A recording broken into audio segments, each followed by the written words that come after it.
So what's up sa mga kahombre ko dyan? Makagagawa up na naman niya pala to. At syempre mga kahombre ko, alam nyo na, today is the day kung saan finally atin ang matutunghayan ang the biggest kaaway ng mga LGBT sa balat ng social media. Natalo niya pa po si Ato! The biggest pinagtutulong-tulungan ng LGBT community. The biggest clown of all clowns. Walang iba kundi si Sir Jack. Palakpakan sa nguso ang... Oh, kaibigan ko na yan. San Pablo'y... Hinahanap mo ba ako sa Facebook? I-follow mo na ako. Ito ang page ko. Si John Florence Argota o mas kilalang Sir Jack ay isang Filipino influencer at tumakbo bilang isang city councilor independently ng General Trias. Nagsimula itong sumikat sa kanyang mga comedy skits, especially noong panahon ng Filipino Vines.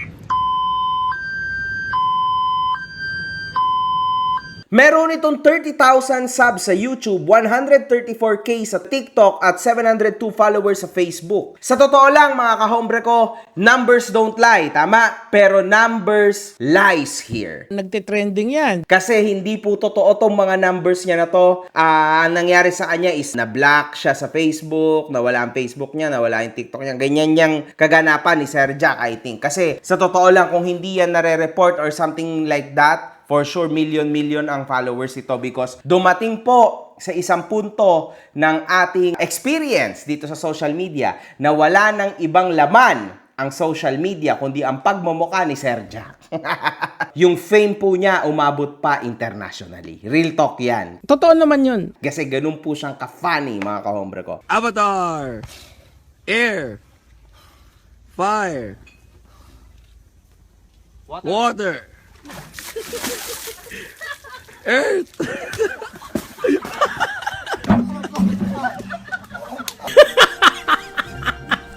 Anyway, ano ba ang issue dito? Nagsimula ang issue sa pamamagitan ng isang post ng ABS-CBN kung saan nakapagtapos na si Filipino actor Aura Briguela ng high school. Aura Briguela on finally getting her high school degree. Simula pa lang ito. Sa kadahilan ng pagkatawag nila ng her kay Aura, ginawang katatawanan nito ni Sir Jack at sinabing, anong her? Good luck, bro. Oh my God.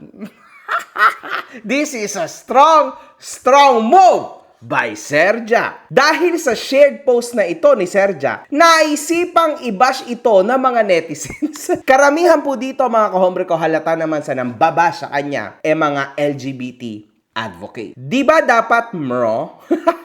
Kasi alam naman na lahat na meron pong kapansanan ng ating kaibigan na si Sir Jack, no? Meron siyang biyak dito. Sa pagiging mabuting tao na lang babawi, sumablay pa. Sir Jack, imagine having a disability, something that already makes you a target of discrimination. Yet you still choose to spread hate instead of kindness. You of all people should understand how it feels to be judged for who you are. Instead of uplifting others and promoting inclusion, you chose to mock a transgender woman for what? This isn't just disappointing, it's heartbreaking. Kindness costs nothing. Let's be better. Oh my God.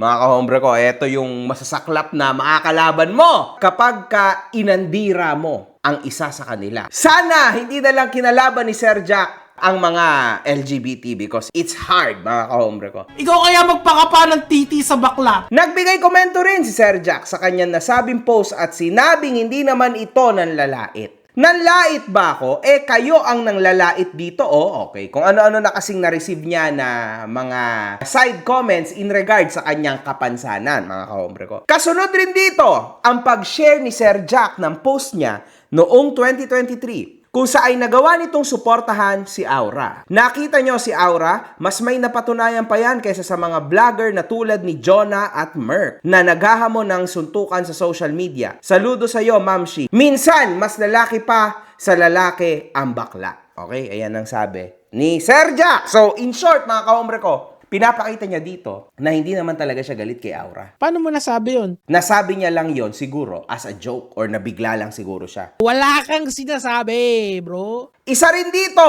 ang isang netizen na nag-post ukol sa ginawa ni Sir Jack at nagawa rin siyang laitin ito. Ngunit ang nasabing post ay nireplyan din naman ni Sir Jack at dinilit rin pagkatapos. Ikaw, anong pronounce mo? I'm? Okay. Ano yung sabi mo? Ano yung sabi mo? Masakit tanggapin ang katotohanan na hindi ka Hercules ka. Putang ina. Grabe na to.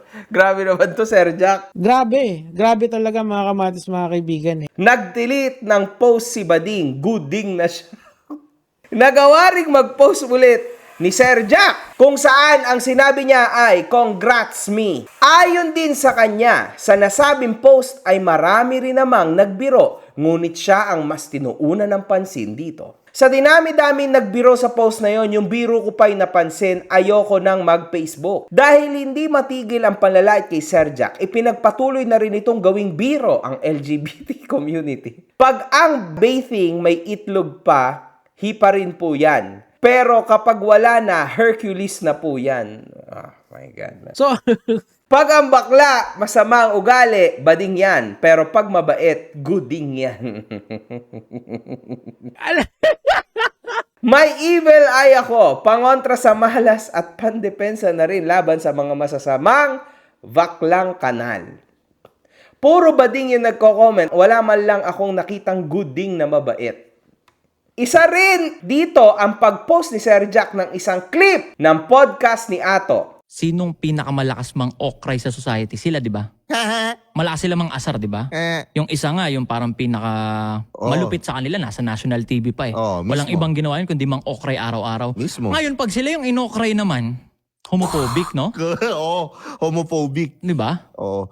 Dinagdag na rin ni Sir Jack sa isang post na hindi ito against sa mga LGBT at meron siyang mga kaibigan na ganito. Hindi ako against sa mga bading at kahit kailan, hindi nangyari yon. For your information, 3 bestie ko ang mga bading pero mababait yon kaya sila ay mga gooding.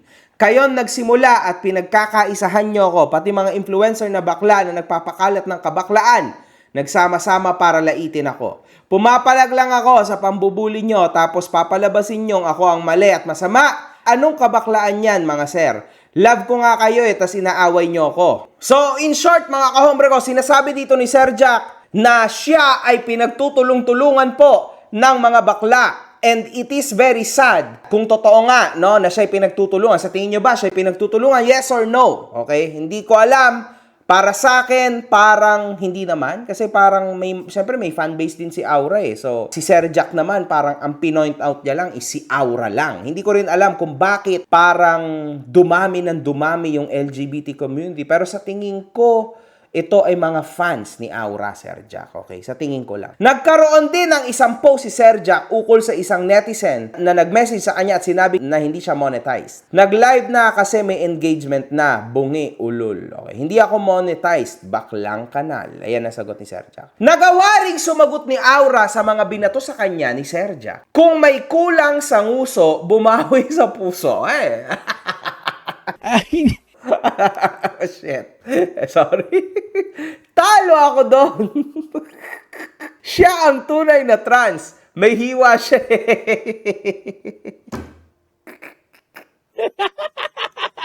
Wow, those were good jokes, man. Sa pagiging mabait na nga lang babawi, di pa nagawa. Kaya natalo nung botohan eh. Oh, that's very personal. So, ano po ba ang masasabi ko sa issue na ito, mga kahombre ko? Para sa akin, eto yan. Si Sir Jack is a very, very lively person. Kilala ko yan kasi kumpare ko to at saka mahal na mahal ko si Sir Jack because he's one of my real friends. Si Sir Jack, mga kahombre ko, napakabait na tao niyan. Napakabait po na tao ni Sir Jack. Yung simula mga kahombre ko, yung simula ko saan to nag-ugat, I think it was just a joke. Seryoso mga kahombre ko, it was actually a joke. I just don't believe na ito sinasadya niya, nagalit siya, na may pangit siyang intensyon.